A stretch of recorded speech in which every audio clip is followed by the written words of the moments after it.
They were hiding in plain sight, buried inside routine police dispatch records, tucked between vehicle callouts, brief witness notes, and standard emergency communications logs. Just background noise on paper, until someone decided to read those quiet lines out loud. And the moment they did, an entire timeline began to crack open. Stay locked in, because what we're about to break down will change how you see this case entirely. Hit subscribe right now and tap that bell icon so you catch every single verified update the moment it drops. Because investigators, independent reviewers, and live stream analysts are still pulling at threads that lead somewhere deeply uncomfortable. Here's where it starts.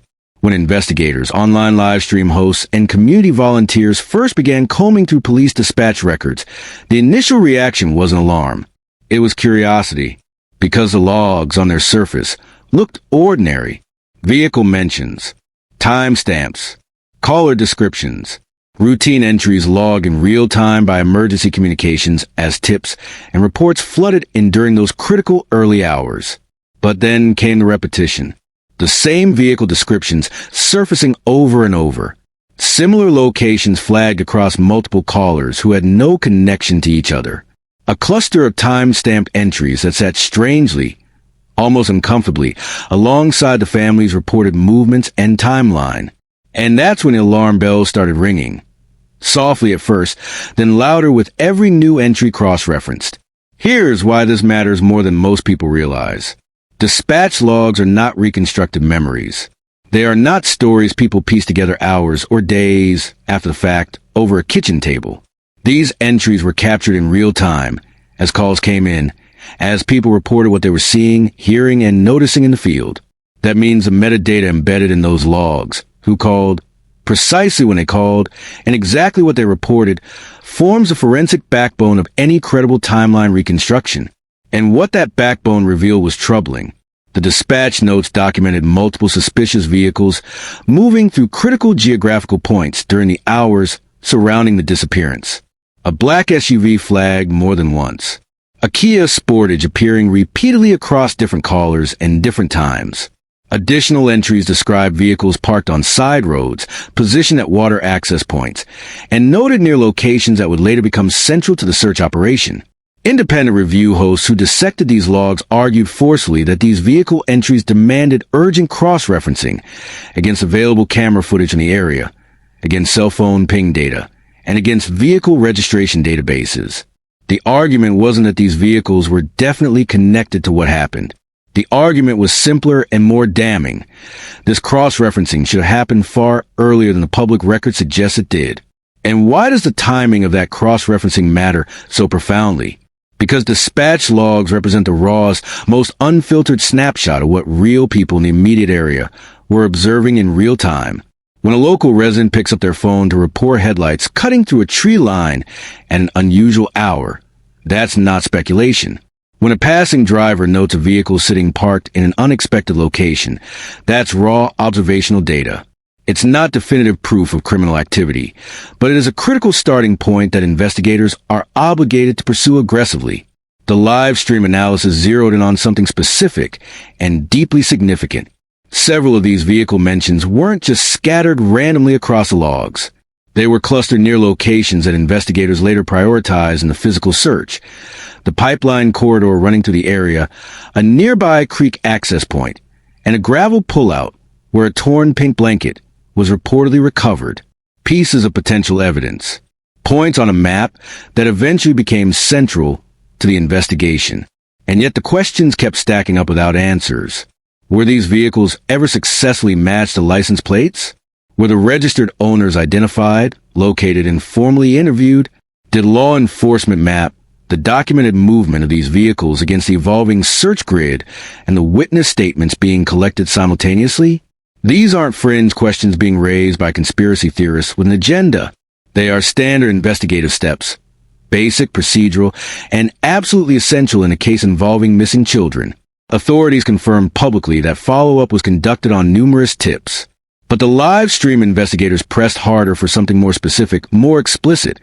A public accounting of whether the patterns embedded in those dispatch logs were treated with the urgency and systematic rigor they demanded. At the very minimum, those logs exposed a critical need. to reconcile every documented public sighting with official investigative movements, and to be completely transparent about the results of those cross-checks.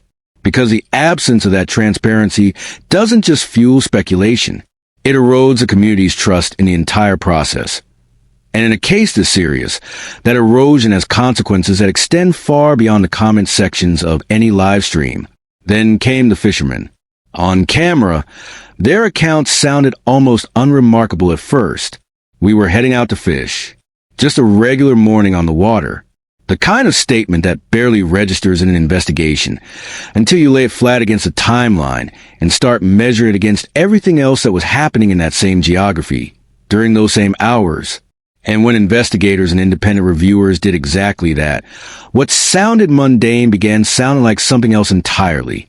Two separate witnesses reportedly told police they were traveling to a nearby water access point to fish during the day. Both described encountering a vehicle or individuals near locations that would later become areas of active investigative interest. Both accounts contained specific time markers, details precise enough that the witnesses clearly believed they remembered when they were there and what they saw. But precision cuts both ways. The moment live stream host began cross-referencing those witness-reported times against other available evidence, helicopter search logs documenting aerial sweep patterns, known patrol routes, and the family's officially reported timeline, discrepancies emerged that were impossible to dismiss. One witness account placed a fishing party at approximately 10:45 in the morning. Another account suggested similar activity near the same access point closer to noon. In an ordinary situation, a gap of roughly an hour between two informal recollections might feel trivial. In a disappearance case involving young children, where the difference between minutes can determine whether someone was in position to observe, assist, or intervene, that gap is anything but trivial. To their credit, the live stream hosts were careful here. They were not accusing these witnesses of lying. They were not suggesting that fishing is inherently suspicious. People fish. People visit water access points for completely innocent reasons. That part is not the issue. What raised legitimate eyebrows was something more layered and specific, the combination of timing, location, and context. Going fishing during an active, large-scale, publicly known community search for missing children at water access sites that fell within or adjacent to the active search area is a precise type of coincidence that trained investigators are obligated to examine seriously and document rigorously. Why were these witnesses at those exact locations at those exact moments? Were they aware an organized search was already underway in the area? Did they make contact with officers operating on the ground? Were formal statements taken, not informal conversations, but structured, documented interviews? The live stream pressed for clarity on which follow-up steps were explicitly completed. Some were acknowledged publicly. Others remained opaque, offering no confirmation one way or the other.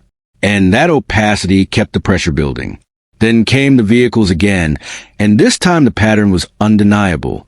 Two descriptions kept resurfacing throughout the dispatch logs with frequency that moved them from coincidence into something investigators call a pattern of interest.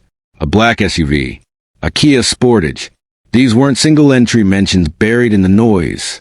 They appeared across different sections of the logs, sometimes logged as quick area checks, other times recorded as witness calls describing a vehicle parked suspiciously near a trailhead or position at a water access point with no obvious activity around it. Multiple independent callers. Similar descriptions. Different times. Different locations. In missing persons investigations, vehicles represent something irreplaceable. They move people across distances. They can conceal items that would otherwise be visible. They travel far beyond what any individual on foot could cover in the same window of time. When several unconnected members of the public independently report the same vehicle type across a dispersed geographic area within a compressed time frame, that is not background noise. That is a signal, one that demands a consolidated vehicle movement investigation be opened immediately. The live stream analysis laid out exactly what that should look like in practice. Road-by-road mapping of vehicle movement through the corridor, systematic checks of closed-circuit footage from nearby residential properties and commercial businesses, active canvassing of any license plate reader systems operating on routes leading into and out of the area. A consolidated, prioritized effort to identify every vehicle that matched the description and account for its driver. What was deeply troubling to the analysts wasn't simply the presence of these vehicle descriptions in the logs. It was a silence surrounding them in the public record afterward. If those vehicles were identified, matched to their registered owners, formally interviewed, and eliminated as investigative leads, that matters. That's important, reassuring information for a frightened community watching from the outside. If they were not fully accounted for, then that represents a gap at the center of the investigation, one that demands to be filled. The hosts put it plainly: transparent public accounting of vehicle sightings in cases like this isn't optional. It is a fundamental trust obligation to the families, the community, and to the integrity of the investigation itself. And the silence so far has been louder than any answer. Time is supposed to be the one thing that doesn't lie. A clock doesn't have a memory. A timestamp doesn't get nervous, doesn't second-guess itself, doesn't confuse one morning for another. When emergency dispatchers log a call, that entry carries a time marker that should function as an anchor, a fixed, immovable point around which everything else in a timeline gets organized and measured. So when those anchors start contradicting each other, something has gone seriously wrong. And in this case, the time discrepancies embedded across the dispatch logs and witness statements didn't just create minor inconsistencies. They created fault lines, places where the official timeline cracked open, and exposed questions that no amount of vague public reassurance has satisfactorily answered. Here's exactly what the analysis uncovered. Multiple dispatch entries and independently recorded witness statements were describing the same events, the same vehicles, the same locations, the same individuals, but placing them in completely different time windows. Not by minutes, by as much as a full hour. One caller's account placed a vehicle sighting and associated activity at 10:45 in the morning. Other statements, cross-referenced against recorded phone metadata and separate witness recollections, position the same activity close to noon. An hour gap, same location, same vehicle type, different times. The live stream hosts were precise and methodical in explaining exactly why this isn't a detail investigators get to shrug off. Because that 1 hour window in the geography of this case is not an abstraction. It is a measurable distance. It is a number of miles a vehicle could travel on rural roads. It is a span of time during which a person could move from one critical location to another and back again, potentially without crossing paths with any patrol, any searcher, or any camera. To demonstrate this, the hosts use something elegantly simple: geographic timing charts. By mapping the road network in the area, accounting for the narrow bridges, limited visibility corridors, and the constrained rural routes that connect the key locations in this case, they show precisely what an hour of movement looks like on the ground. How far a vehicle travels, how many access points it could reach and depart from within that window, how entirely plausible it becomes, within that time gap, for someone to have been in a location without being witnessed, documented, or flagged by any active patrol unit. The reverse is equally important and equally devastating. An incorrectly recorded time, whether honest memory failure or something more deliberate, can completely transform a person's apparent position in the timeline. It can move them from a location of interest to an innocent position miles away. It can shift them from potential witness to confirmed alibi. It can make someone who should be scrutinized appear entirely irrelevant to the sequence of events. In short, a time discrepancy doesn't just create confusion in the wrong direction. It protects someone who should not be protected. So, why do these discrepancies exist in the first place? The live stream offers a measured, fair answer, and it's worth hearing clearly. Human memory is genuinely fallible under conditions of stress, which almost everyone in the vicinity of an active missing children search would have been experiencing. The brain's ability to accurately encode and retrieve time-specific details degrades significantly. A recollection of 10:45 in the morning is an honest estimate. By the time that same person tells the story again, the time has shifted in their mind to noon, and they are not lying. They are remembering imperfectly, as humans under stress routinely do. Dispatchers, working under pressure and capturing real-time information from callers who are themselves uncertain, sometimes log initial confusion before statements are formalized and clarified through follow-up interviews. All of that is understandable. None of it eliminates the obligation to reconcile the discrepancies. When multiple independent sources, people with no established connection to each other, are providing conflicting time reports about the same vehicle or the same group at the same access point, investigators are not permitted to simply choose a version that fits the working theory and discard the others.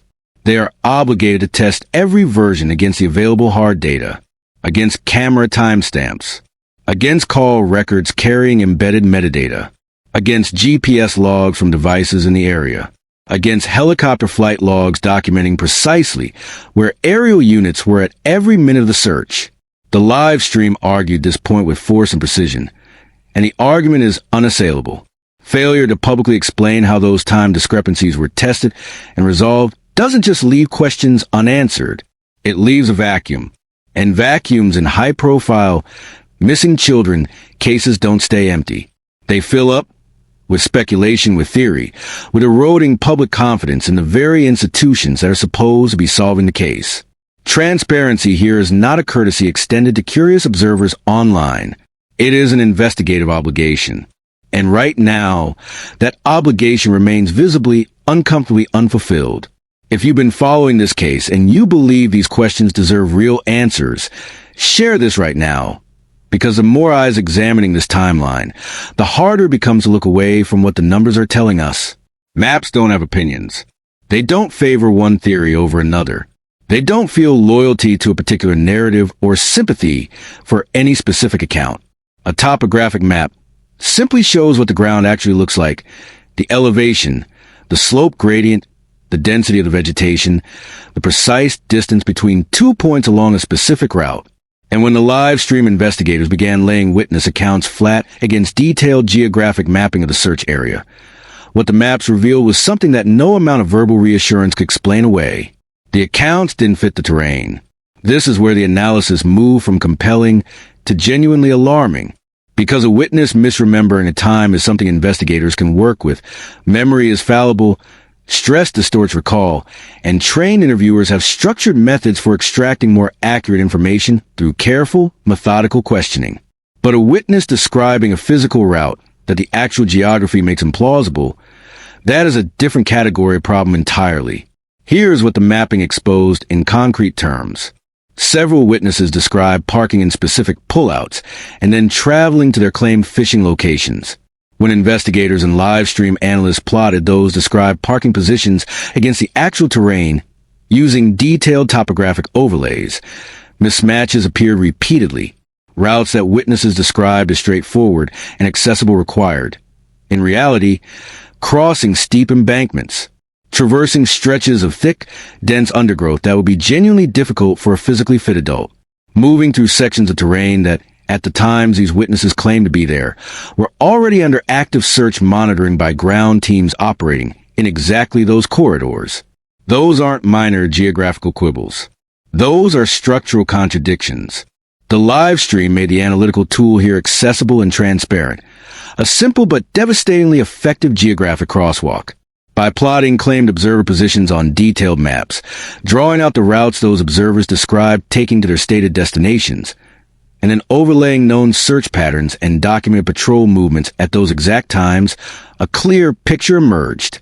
Some accounts describe vantage points that, on the actual ground, would not provide the line of sight the witness claimed to have had.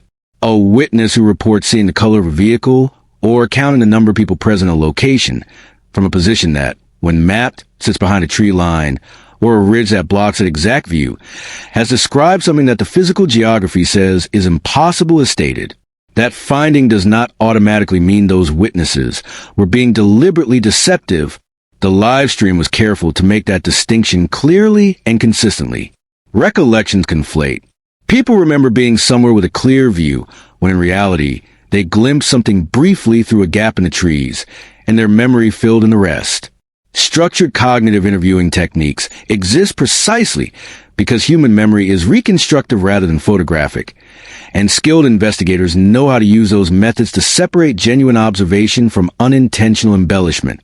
But improbable accounts, once identified through geographic analysis, require re-examination. Full stop. Then the aerial dimension entered the picture, and it raised questions that the ground-level analysis alone couldn't answer. Helicopter logs reviewed during the live stream documented that aerial sweep patterns had covered many of the same corridors where physical evidence was later reported or recovered, and that overlap created an investigative tension that demands explicit explanation. If aerial units swept a specific area and found nothing, and then evidence appeared in that same area subsequently, investigators are obligated to account for that sequence in one of three ways. Either the initial aerial sweep missed the evidence due to altitude, camera angle, canopy coverage, or the speed of the pass, or the evidence appeared in that location after the sweep had already been completed, or, and this is a possibility that no one wants to sit with but that investigators cannot responsibly dismiss, the evidence was moved into that location after the initial sweep had cleared it. Each of those three possibilities carries entirely different investigative implications. The live stream host noted that several early helicopter passes appear to have been conducted at altitudes and using camera configurations that were not optimized for detecting objects beneath significant tree canopy or dense undergrowth. That is a reasonable and potentially sufficient explanation for some instances where evidence wasn't identified from the air initially. Aerial search technology has genuine limitations, and those limitations are well documented. But other instances were harder to explain on those grounds alone. Areas that have been overflown multiple times by multiple aerial units at low altitude, and where physical traces nonetheless appeared later, demanded more than a general acknowledgement of technical limitation. They demanded a specific documented accounting of when each pass occurred, what equipment was used, what coverage the pass achieved, and precisely when the evidence was first confirmed present. Because in a case involving missing children, the difference between evidence that was missed and evidence that was moved is not a technical distinction. It is the difference between tragedy and something far more deliberate. The ground remembers everything. That is a foundational principle behind forensic track analysis. The discipline of reading physical impressions left behind by movement across soil, vegetation, and substrate. Every footfall compresses earth in a specific way. Every drag heel leaves a directional signature. Every toe-off creates a pressure map that trained analysts can interpret with remarkable precision. The ground holds information that witnesses forget, that cameras miss, and that memories distort beyond recognition, which is exactly why the boot print evidence in this case became so immediately and so deeply controversial. When details about the discovered prints began circulating publicly, the reaction from experienced trackers, forensic analysts, and independent reviewers was not reassurance. It was a sharp, focused unease, because what was being described didn't match what the dominant theory of the case predicted should be there. Follow this carefully, because the distinction matters enormously. If two small children wandered away from a known location and traveled a substantial distance through bush terrain, the kind of movement the initial theory required, the ground evidence should reflect that journey in a very specific way. There should be a progressive, directional trail. Repeated impressions showing consistent forward movement across the substrate. A readable path with a clear origin point and a traceable direction of travel. The earth should tell the story of two small people moving through it with purpose, even if that purpose was only the aimless wandering of frightened children. That is not what the evidence showed. Instead, what analysts and live stream reviewers described was a cluster. Child-sized prints concentrated in a localized area, not forming a continuous directional trail extending outward from a known point, but grouped together in a pattern more consistent with standing, with limited movement in a confined space, or with multiple people occupying the same small patch of ground across a compressed time period. That clustering pattern carries investigative weight that cannot be minimized. Independent trackers who examined the available documentation argued that two primary explanations fit the physical pattern. Either the children's movement in that location was severely restricted, meaning they were not freely wandering but were stationary or nearly so in a specific spot, or the cluster reflects the presence of multiple individuals moving to the same small area after the critical events had already occurred, potentially before the ground was formally secured and forensically documented. Neither of those explanations is comfortable. Both demand answers. The live stream pressed a cascade of questions that went directly to the heart of the forensic integrity of this evidence. Were multiple searchers, volunteers, or family members present in that precise area before forensic specialists arrived to document and cast the prints? Did weather conditions, rainfall, temperature shifts, or substrate drying alter or partially destroy a continuous trail that may have existed earlier? Were any prints intentionally or unintentionally disturbed by foot traffic in the area during the chaotic early hours of the search operation? These are not accusatory questions. They are standard forensic accountability questions. Proper print documentation requires a rigorous, time-stamped protocol from the moment of discovery, photographs taken from multiple angles before any casting occurs, a complete log of every individual who entered the perimeter of the evidence area and precisely when they were there, chain of custody records that can be audited and verified. Without that meticulous documentation discipline, applied from the very first moment of discovery, not retroactively, the evidentiary value of the prints is compromised in ways that cannot be fully recovered regardless of what laboratory analysis subsequently reveals. The live stream's core argument here was not that the prints were fabricated or staged. It was something more fundamental and more broadly applicable, that in the frenzied, emotionally overwhelming early hours of search for missing children, forensic discipline is hardest to maintain precisely when it is most critically needed. When community members are desperate to help, when family members are devastated and searching frantically, and when first responders are managing a chaotic scene across a wide geographic area. The controlled, methodical approach that evidence integrity demands can fracture under the weight of human urgency. And once that integrity fractures, it cannot be fully restored. Then came the pink blanket, and with it, a forensic scenario that made everything more complicated, not less. The blanket had become central to public conversation around this case almost immediately after its existence became known. Fabric connected to a missing child carries enormous emotional weight, and that emotional weight is precisely what makes its forensic handling so critically important and so devastatingly vulnerable to contamination.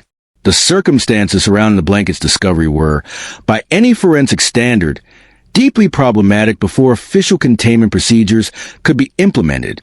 Reports indicated the blanket was found in different locations at different times, a geographic inconsistency that immediately raises questions about movement, whether intentional or incidental. More critically, the item was handled by volunteers and community members before full forensic containment protocols were established and enforced on scene. That sequence of events created cascading forensic complications. Scent contamination sits at the top of that list. When trained detection dogs or airborne scent analysis equipment is deployed, as it routinely is in missing children cases, the integrity of scent evidence on recovered fabric is absolutely paramount. Multiple individuals handling the same fabric item deposit their own biological material onto its surface, creating layered scent signatures that can mislead trained animals, generate false trail directions, and fundamentally compromise the reliability of scent-based tracking as an investigative tool. Beyond scent, the physical transfer of trace evidence, fibers, hair, skin cells, soil particles, between the hands of everyone who touched the blanket and the blanket surface itself, creates an analytical nightmare for laboratory technicians attempting to distinguish original trace material from contamination introduced after recovery. The live stream host framed this not as an indictment of the volunteers and community members who handled the blanket. Human instinct in a crisis, especially one involving children, is to act, to help, to do something tangible in the face of helplessness. That impulse is deeply understandable, but understanding it doesn't neutralize its forensic consequences. The point the host returned to repeatedly was this. Early forensic discipline in missing persons cases is not bureaucratic procedure for its own sake. It is a difference between evidence that can withstand legal scrutiny and evidence that defense attorneys dismantle in courtrooms. It is the difference between a recovered item that points investigators toward the truth and one whose evidentiary story has been so thoroughly contaminated that it points nowhere reliably at all. In a case where physical evidence is already dangerously scarce, that difference is not academic. It is everything. If this breakdown is helping you understand what the official record isn't clearly explaining, share this with everyone following this case. Because informed communities ask better questions, and better questions demand better answers. Size equals 2 width equals 100%, a line equals center. The land itself was speaking. Not metaphorically, literally. The topography of the search area, the elevation gradients mapped across the terrain, the canopy density recorded in aerial survey overlays, all of it constituted a form of physical testimony that no witness could contradict and no memory could distort. The ground said what the ground said, and what it said pushed back hard against the simplest explanation for how this case unfolded: the wandering hypothesis, the theory that two very young children independently navigated away from a known location and traveled a significant distance through the specific terrain without adult assistance, required those children to have moved through ground that the terrain analysis described in unambiguous terms. Steep, dense, demanding. The live stream's geographic and topographic analysis deployed slope mapping tools and canopy density overlays to assess the realistic physical demands of the routes that the working theory required the children to have traveled. What those tools revealed was direct and sobering. Several of the routes that witnesses described as simple, accessible pathways, routes that formed part of the foundation of the wandering theory, were in measurable physical reality, steep enough and brush-choked enough to present genuine navigational challenges for physically fit adults moving in daylight with full awareness of their surroundings. For unaccompanied children of the ages involved, moving through that terrain alone without guidance and without generating the kind of noise and visible disturbance that would almost certainly attract adult attention from nearby searchers, the physical plausibility drops to a level that investigators cannot responsibly ignore. And terrain analysis doesn't just challenge the wandering hypothesis at the level of physical difficulty. It challenges it forensically. Young children moving through dense bush leave traces. They scuff undergrowth in distinctive patterns. They break small branches at heights consistent with their stature. They call out repeatedly, instinctively, in ways that carry sound through open and semi-open terrain with enough volume to reach adult ears at meaningful distances. They create a traceable disturbance signature across the substrate that experienced trackers can follow with a high degree of confidence under reasonable conditions. The absence of a clear, continuous disturbance trail consistent with child movement through the terrain, combined with the clustering pattern of the boot prints discussed previously, created an evidentiary picture that the terrain analysis made harder, not easier, to reconcile with the dominant theory. Terrain analysis does not, on its own, prove human intervention in what happened to these children. That point deserves to be stated clearly and honestly. What it does, with measurable and documentable precision, is shift the balance of plausibility. It moves the needle away from the unassisted wandering explanation and toward scenarios that involve some form of assistance, transportation, or deliberate obstruction. Scenarios that require a human agent making deliberate choices. That shift in plausibility is not speculation.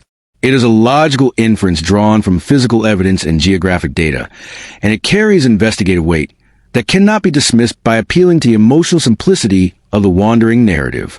Investigators who factor topography into their search strategy must also factor it into their inference structure. If the terrain makes a particular sequence of events physically improbable, that improbability belongs in the documented investigative calculus, not set aside because an alternative explanation is more difficult to contemplate. And then, in the final layer of this analysis, came the burn vehicle, reported near key route corridors in the area. Corridors that intersected with locations of investigative significance. Throughout this case, a burned-out vehicle entered the public conversation as an open and deeply unsettling question mark. The live stream flagged it with the gravity it deserved. Burn vehicles appear in criminal investigations in a specific and well-understood context. Fire destroys biological trace evidence with devastating efficiency. It eliminates fiber transfers, degrades DNA to the point of unrecoverability, and removes latent fingerprint evidence from surfaces that would otherwise yield identifiable impressions. When a vehicle is burned in a rural location near routes connected to a missing persons case, the investigative assumption cannot be coincidence until the evidence definitively says otherwise. The public record on this vehicle remained frustratingly sparse. Was the vehicle subjected to full forensic examination before fire and environmental damage progressed further? Did investigators recover any surviving trace evidence, DNA fragments, fiber remnants, partial identifiers from the vehicle's remains? Were the vehicle's registration details traced, its ownership history examined, and its last documented movements reconstructed through available camera and plate reader data? If the vehicle was examined, processed, and formally excluded as an investigative lead, the public deserves to be told that explicitly, clearly, and in terms that close the question rather than leaving it permanently suspended in ambiguity. If it remains an open lead, then transparency becomes not just appropriate, but urgent. Community members with information about that vehicle, its movements, or its occupants in the period surrounding the disappearance may be holding a piece of this case without knowing its significance. A clear, specific public appeal focused on that vehicle could unlock information that is currently sitting dormant in someone's memory. Sparse public updates on evidence of this nature do not protect the investigation. They protect uncertainty. And in a case involving missing children, uncertainty that could be resolved through transparent communication is a cost that falls entirely on the families waiting for answers that have not yet come. This case is not closed. These questions are not answered. The dispatch logs still contain contradictions that haven't been publicly reconciled. The vehicle descriptions still sit in those records without confirmed resolution. The forensic evidence still carries questions about integrity and handling that deserve explicit, documented responses. The terrain still says what the terrain says. And the burned vehicle still represents either a confirmed dead end or an active lead, and the public still doesn't know which. Every share, every conversation, every informed question raised by people following this case with genuine care adds pressure to a process that requires pressure to move toward the truth. Share this right now. Subscribe for every update as this investigation develops. And keep asking the questions that the official record has not yet answered. Because in cases like this, the questions that refuse to go away are almost always pointing at something real. The children deserve answers. The families deserve truth. And the community deserve a record that is complete, transparent, and accountable to every single line buried in those dispatch logs that started this entire unraveling.